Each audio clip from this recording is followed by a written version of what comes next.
Trent Alexander-Arnold. The good, the bad and the exquisite.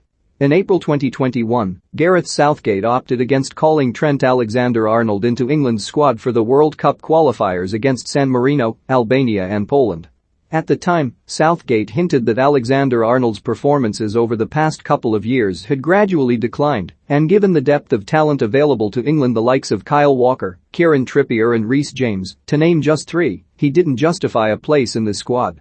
Jurgen Klopp, Alexander-Arnold's manager at Liverpool, couldn't believe it. If Trent Alexander-Arnold is not in the squad of England, then England must have an extremely good squad, let me say it like this, Klopp remarked at the time. I have no problem if my players get some criticism. They can get it from me, they can get it from other people.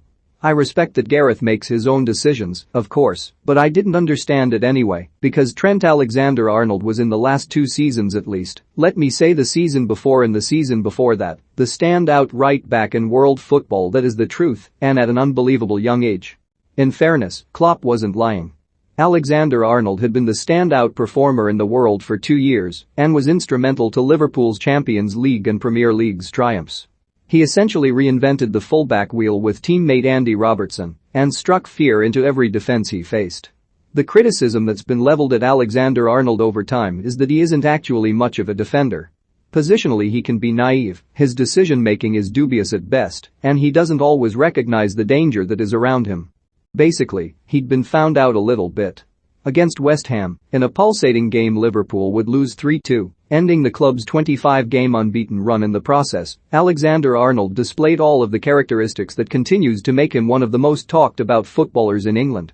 He displayed the good, the bad and the exquisite. Liverpool are a team who dominate possession against 90% of the teams they face. Against the Hammers, things were no different.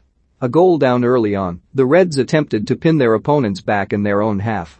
West Ham were happy to oblige, sitting deep and soaking up pressure, believing in their own ability to remain resolute. Alexander-Arnold's role was to pick the passes for Liverpool. In recent weeks, Phil Foden has been lauded for his quarterback style of play, sitting deep in central midfield to spray aerial balls over the top or pierce through balls along the ground, and the Reds' number 66 found himself performing a similar role. Liverpool's plan was to get at young Ben Johnson by overloading play down the left-hand side. Andy Robertson and Alex Oxlade-Chamberlain attempted to double up, Sadio Mane joined Diogo Jota more centrally, and Alexander-Arnold tucked in alongside Fabinho in the middle. For the most part, the tactical move served its purpose. Alexander-Arnold's passing was crisp, it had wonderful tempo, and he still found time to drift out wide and whip dangerous balls into the box. He was accurate, he was on the ball, and he looked capable of making something happen, despite West Ham's stern resistance. He even floated some wonderfully weighted balls over the top in the second period, and his crossing and corner delivery made the hearts of many West Ham supporters stop at times. Though he was good in possession, there were still areas of concern. Whenever Liverpool lost the ball, West Ham had their own preferred method of attack, and it involved getting down that right-hand side to exploit Alexander-Arnold and the nervy Joel Matip. As a duo, they simply don't work.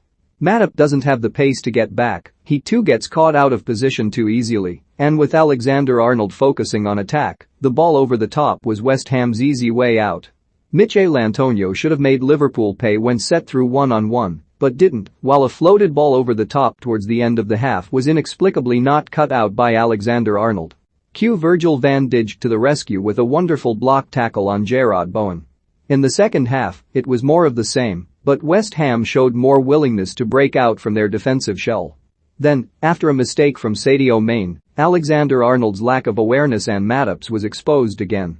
Jarrod Bowen burst forward, Matip got sucked over towards the ball, Pablo Fornals charged into the space, and Alexander-Arnold was too late in getting back as he so often is. It cost Liverpool a goal and, ultimately, the game. There was, however, one reminder of why Alexander-Arnold should always be in and around Gareth Southgate's England squad, no matter how many options he has at his disposal. His set-piece quality and consistency is superb. Here, he stood over the ball 25 yards out after Mohamed Salah had been fouled by Declan Rice outside the penalty area, and like we've seen so many times before, Alexander-Arnold bent a truly brilliant effort into the top corner. Arsing over Jarrod Bowen's head, it was a picture-perfect strike set outside the post before dipping under the bar, giving Fabianski absolutely no chance. Nobody else on the pitch could have done it. That quality is what makes Alexander-Arnold's deficiencies in other areas so frustrating. At 23, he has the world at his feet, but his genius at one end of the field continues to be undone by his inability to learn at the other. For more from Toby Cudworth, follow him on Twitter.